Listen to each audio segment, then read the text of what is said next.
பொதுவா ஒரு தலைவர்னா எப்படி இருக்கணும்?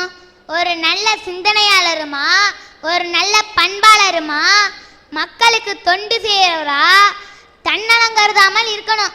அவர் தான தலைவர்.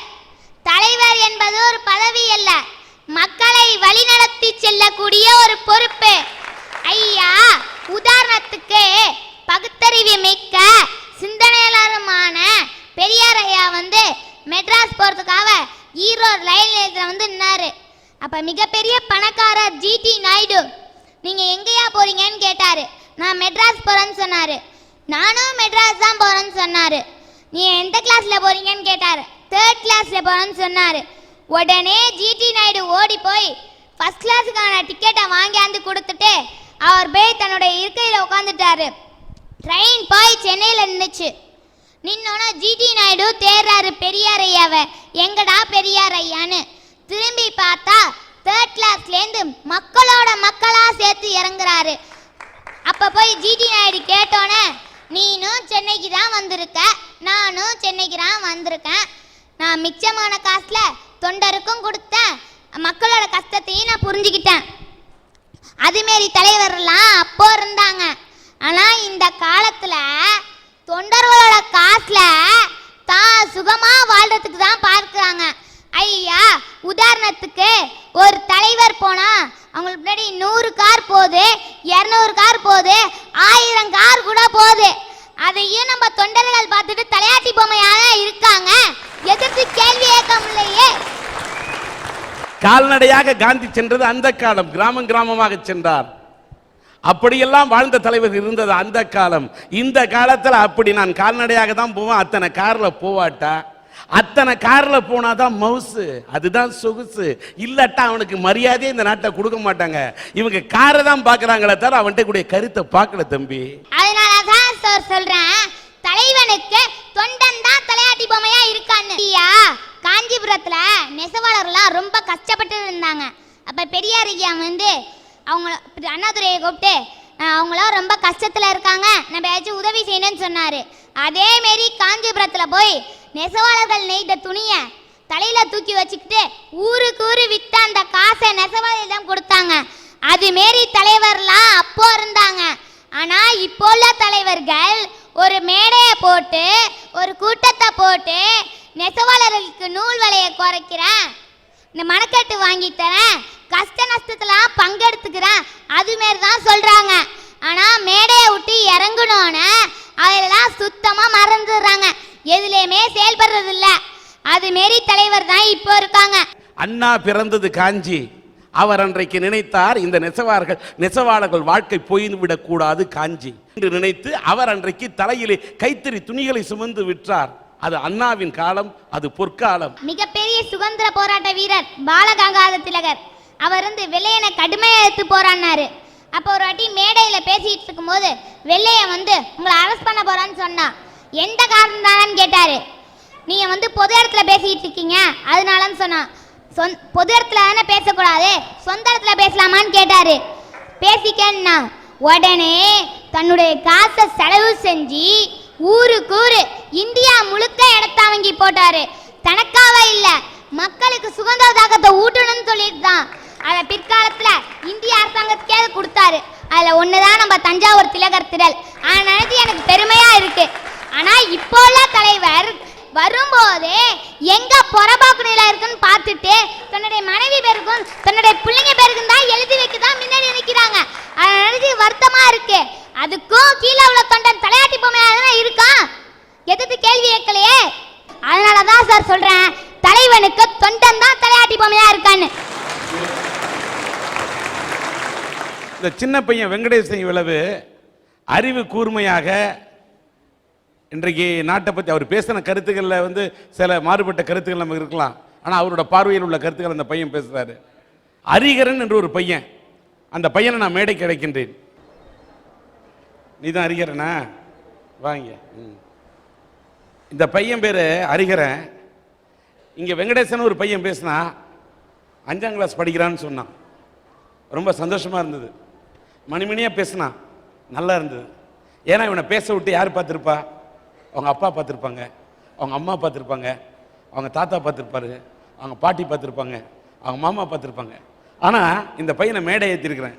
இவனை பார்க்குறதுக்கு இந்த பையனுக்கு அப்பா இல்லை, ஏன்னா அவர் இருந்தால் பார்ப்பார், மேலே போய் சேர்ந்துட்டார். இன்றைக்கி மேடை இருக்கிறத பார்க்கணுன்னா கூட அம்மா இல்லை, ஏன்னா அம்மா மேலே போல இங்கேயோ ஓடி போயிட்டாங்க.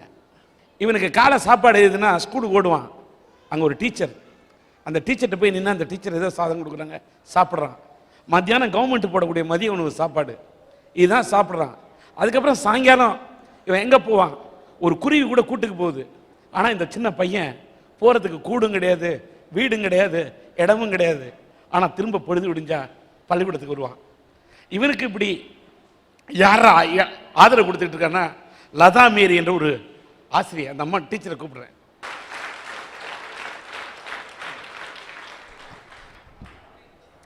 இந்த டீச்சர் தான் இந்த பையனுக்கு ஆதரவு கொடுத்துட்டு இருக்காங்க.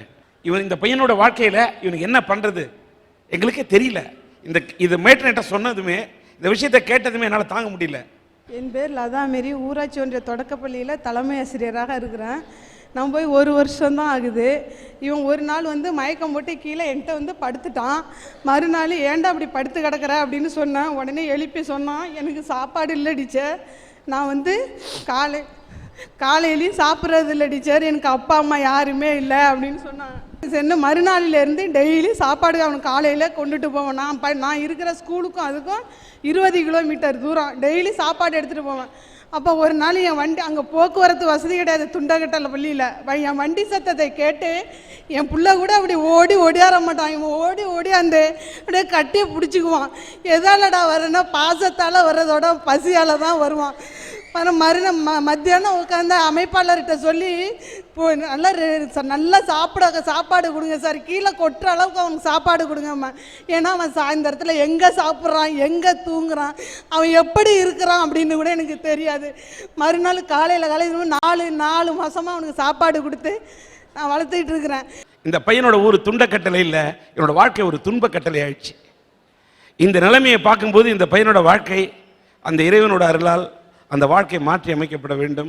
அதை நிச்சயமாக இந்த பையனோட வாழ்க்கைக்கு என்ன பண்ணுன்றத சன் டிவியினுடைய அரட்டை அரங்கத்தின் சார்பாக இதை பார்க்கக்கூடிய எண்ணற்ற நேயர்கள் இதை பார்ப்பார்கள், ஒளிபரப்பாகின்ற போதும் பார்ப்பார்கள். நிச்சயமாக இந்த அறிஞனோட வாழ்க்கையில் ஒளி விளக்கை ஏற்ற எல்லாம் வல்ல இறைவன் வழிகாட்டுவான் என்று நம்புகின்றோம். நிச்சயமாக அதற்கான முயற்சியை நாங்கள் மேற்கொள்வோம்.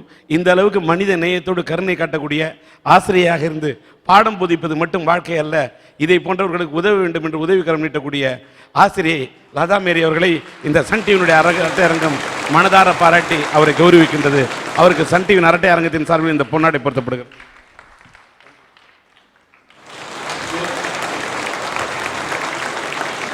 சன் டிவியினுடைய அரட்டை அரங்கத்தின் சார்பிலே இந்த தீபாவளிக்காக இந்த பையனுக்கு இந்த ஆடை வழங்கப்படுகிறது. கொடுங்க.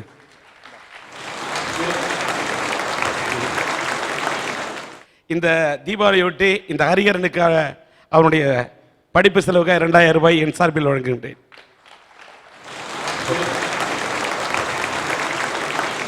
தஞ்சாவூர் எம் சங்கர் அவர்கள் 2000 ரூபாய் தருகின்றார். பூதலூர் ஊராட்சி மன்ற தலைவர் தங்க கண்ணடி அவர்கள் 2000 ரூபாய் தருகின்றார். ஒரு ஞானி உலகத்துல தான் எங்க நினைச்சாலும் கடவுளை பார்க்க முடியும். ஒரு யோகி தன்னோட தியானத்தின் மூலமா தான் இதயத்துக்குள்ளேயே கடவுளை பார்க்க முடியும். ஒரு கர்ம காண்டிகன் தான் வளர்க்குற அக்னி குண்டத்துல கடவுளை பார்க்க முடியும். ஆனா இந்த மாதிரி அப்பாவி பக்தர்கள் இருக்கிறாங்களே, அவங்கெல்லாம் எங்க சார் கடவுளை பார்ப்பாங்க? கோயில்ல இருக்கிற அந்த கர்ப்ப கிரகத்துல தானே கடவுளை பார்ப்பாங்க. இன்னைக்கு இருக்க ஆன்மீகவாதிகள் கடவுளை நமக்கு காட்டணுமா இல்லையா? ஒரு ஆன்மீகவாதினா யாரு? அட யார் சார் இந்த ஆன்மீகவாதி? ஒவ்வொரு பக்தனுக்கும் கடவுளை காட்ட வேண்டிய பொறுப்பு இருக்குல்ல, அவனுக்கு காட்டுறான் அந்த கடவுளை. எந்த பக்தர் கடவுளை பார்க்க வேண்டும் என்று ஆன்மீகவாதியை நாடுகிறார்கள்? கஷ்டத்தை தீர்க்க வேண்டும் என்று தான் நாடுகிறார்களே தவிர கடவுளை பார்க்க வேண்டும் என்று யாரும், அதாவது நான் சொல்ற 100க்கு 80% மக்கள் உண்மையிலேயே ஆண்டவனை உண்மையில் தேடக்கூடிய மக்கள் இருக்கிறார்கள், பக்தர்கள் இருக்கிறார்கள். அவர்களுக்கு தெரியும் உண்மையான ஆன்மீகவாதி யார் என்று, உண்மையான ஆண்டவன் யார் என்று.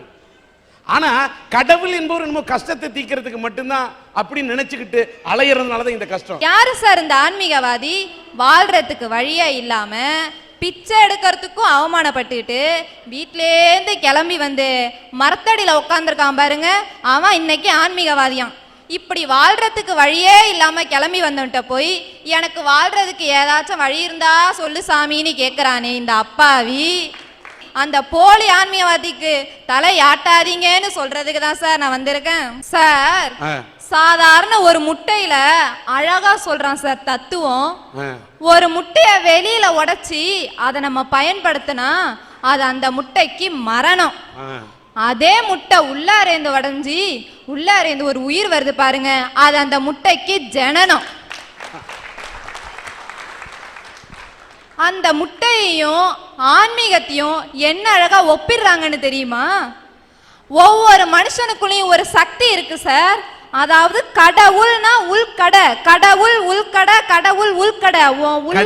கடந்து உள்ளே பார், கடவுள் கடவுள் உன் முன்னே கடப்பவன் தான் கடவுள். அப்படி அவன் ஒருத்தன் தனக்குள்ள இருக்க கடவுளை தேடுறானோ அது முட்டை உள்ளாரேந்து வர மாதிரி அது அவன் வாழ்க்கைக்கு ஜனனம். உள்ள இருக்க கடவுளை உலகத்துல எங்கெங்கயோ தேடி போறானே அவன் வெளியிலேருந்து உடைக்கிற முட்டை மாதிரி அது அவனோட வாழ்க்கைக்கு வந்த மரணம் சார். ஒவ்வொரு ஆன்மீகவாதிக்கும் போலி ஆன்மீகவாதிக்கும் அப்பாவியா தலையாட்டிட்டு இருக்கானே அவங்கள பத்தி தான் சார் சொல்றேன். அப்படி ஒரு போலி ஆன்மீகவாதிய நம்பினதால என்ன மாதிரி ஒரு சகோதரியோட வாழ்க்கை இன்னைக்கு எவ்வளவு கொடுமையா மாறி இருக்குன்னு ஒண்ணு சொல்றேன் கேளுங்க சார். ஒரு பொண்ணுக்கு காய்ச்சலா இருக்குன்னா நீங்க என்ன பண்ணுவீங்க? எங்க கூட்டிட்டு போவீங்க? மருத்துவர்கிட்ட முறைப்படி கூட்டிட்டு போவோம். மருத்துவர்கிட்ட கூட்டிட்டு போவீங்க.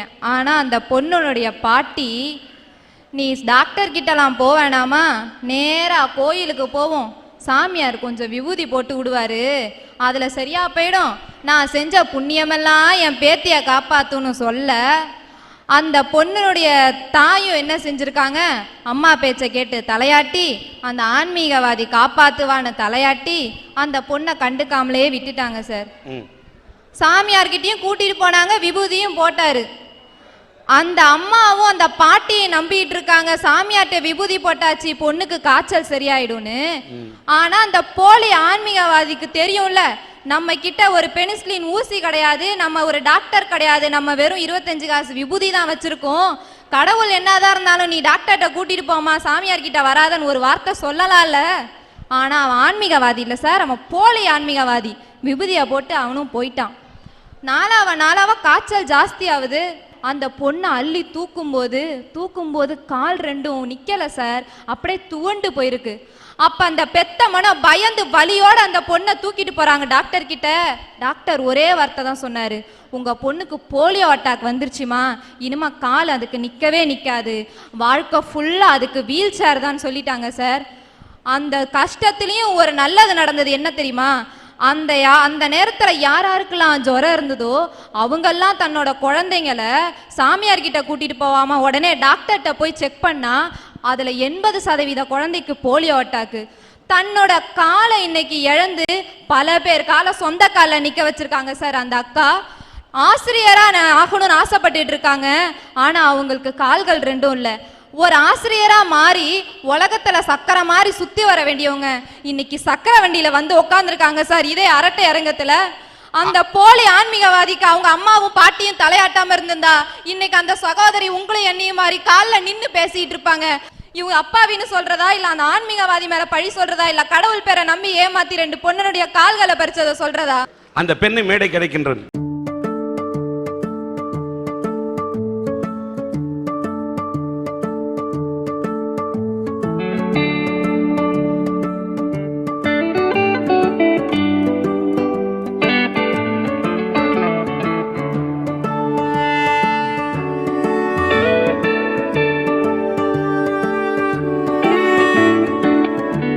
நடந்து வர வேண்டிய ஒரு பெண், மகிழ்ந்து வர வேண்டிய ஒரு தாய், ஆனால் நிலைமை இன்றைக்கு தவழ்ந்து வருகின்றார். இந்த பெண் இந்த நிலையிலும் தன்னுடைய கால் ஊனமானாலும் இவருடைய மனம் ஊனமாகாத காரணத்தால் தான் இன்றைக்கு எம்எஸ்சி கம்ப்யூட்டர் சயின்ஸ் படித்திருக்கின்றார்.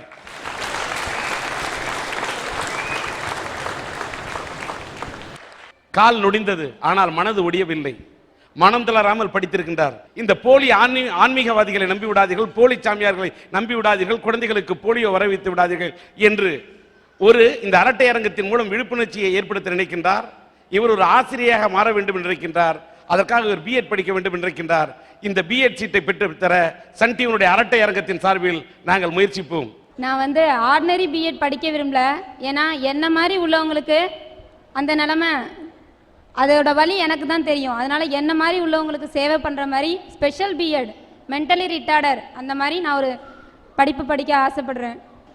இதே அரட்டை அரங்கத்தில் நான் 10 பேருக்கு உதவுற மாதிரி கண்டிப்பாக என்னோட நிலைமையை உயர்த்திக்குவேன். சன் டிவியினுடைய அரட்டை அரங்கத்தின் சார்பிலும் SRM பல்கலைக்கழகத்தின் சார்பிலும் இந்த பெண்ணுக்கு 5000 ரூபாய் நிதி அளிக்கப்படுகிறது. நன்றி.